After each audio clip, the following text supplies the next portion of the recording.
রাজধানীর উত্তরার ১৫ নম্বর সেক্টরে দিয়াবাড়ি লেকের অবস্থান। লেকটি কদিন আগেও ময়লা আবর্জনায় পরিপূর্ণ ছিল, এখন অনেকটাই পরিষ্কার। নির্বাচনের আগে ৫৪ দিন এবং পরে ৭ দিন, এই ৬১ দিনের পরিশ্রমে লেকটি পরিষ্কার করা হয়েছে। স্থানীয় বিএনপি নেতাদের নিজস্ব উদ্যোগে কাজটি সম্ভব হয়েছে। তারা বলছেন, অবৈধ স্থাপনা উচ্ছেদই এখন প্রধান চ্যালেঞ্জ। অবৈধ স্থাপনা এই দুই ধারে প্রচুর আছে। আমরা এখানে কিছু অবৈধ স্থাপনা আলোচনা করে তাদেরকে আমরা সরিয়েছি। আমরা এখানে সিটি কর্পোরেশন অফিসের সামনে মানববন্ধন করেছিলাম উত্তরাস্ত, প্রায় কয়েক হাজার লোক নিয়ে। তারা আশ্বস্ত করেছিলেন যে দুই ধারের অবৈধ স্থাপনা তারা সরাবেন, আসলে তারা সরাননি।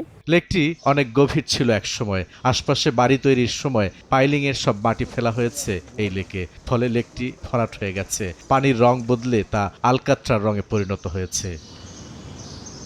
লেকের দুপাশ দখল করে তৈরি করা হয়েছে গাড়ির শোরুম থেকে শুরু করে বাড়ি, গরুর খামার, ভাঙাড়ির দোকান ও প্লাস্টিকের কারখানা।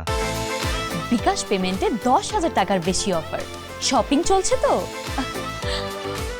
এখানে বস্তি করছে, ফার্ম করছে, আমরা এখান থেকে হার চলতে পারি না। এখানে অনেক ময়লা ছিল। দূষণ তো হচ্ছে প্লাস্টিকে। প্লাস্টিক তো আপনার এটা গলতেছে না, মাটির নিচে পুঁতে থাকে, পানিতে ভেসে। এই জিনিসটা সেম। এই জিনিসটা আমরা এনে রিসাইকেল করি, এটা দিয়ে আমরা আবার প্লাস্টিকের পণ্য বানাই। এই পাশে দেখতেছেন ফোম হ্যাঁ, সন্ধ্যার পর যখন পুরায় তখন মনে করেন যে এত গ্যাস, এই গ্যাসের জন্য মনে করেন যে মানুষ সকালে মরে যাবো। স্থানীয় সংসদ সদস্য বলছেন, একটিও অবৈধ স্থাপনা থাকবে না। রাজুক, সিটি কর্পোরেশন ও অন্যান্য সংস্থা মিলে সমন্বিত উচ্ছেদ অভিযান পরিচালিত হবে শীঘ্রই। আমি রাজুকের সাথে ইতিমধ্যে কথা বলেছি, সিটি কর্পোরেশনের সাথে কথা বলছি। তা আমি আশা করি যেখানে অবৈধ স্থাপনা থাকার কারণে জনভোগান্তির সৃষ্টি হয়, মানুষের ভোগান্তির সৃষ্টি হয়, সেই জায়গাগুলো আমরা অ্যাড্রেস করে আমরা কাজ করব এবং প্রতিটা সংস্থাকে সেইভাবে আমাদের নির্দেশনা দেওয়া হয়েছে। দিয়াবাড়ি লেকের দুপাশে ঢাকা উত্তর সিটি কর্পোরেশন এবং রাজধানী উন্নয়ন কর্তৃপক্ষের জায়গা। এই জায়গায় অবৈধভাবে গড়ে উঠেছে অসংখ্য স্থাপনা।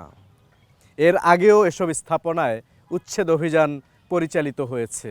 ফলাফল শূন্য, অল্প দিনের ব্যবধানে আবারও দখল। তবে স্থানীয় সংসদ সদস্য বলছেন, এবারের যে উদ্যোগ সেটি হবে টেকসই। দখলদাররা আর সহসাই ফিরতে পারবে না। বুলবুল রেজা, সময় সংবাদ, ঢাকা।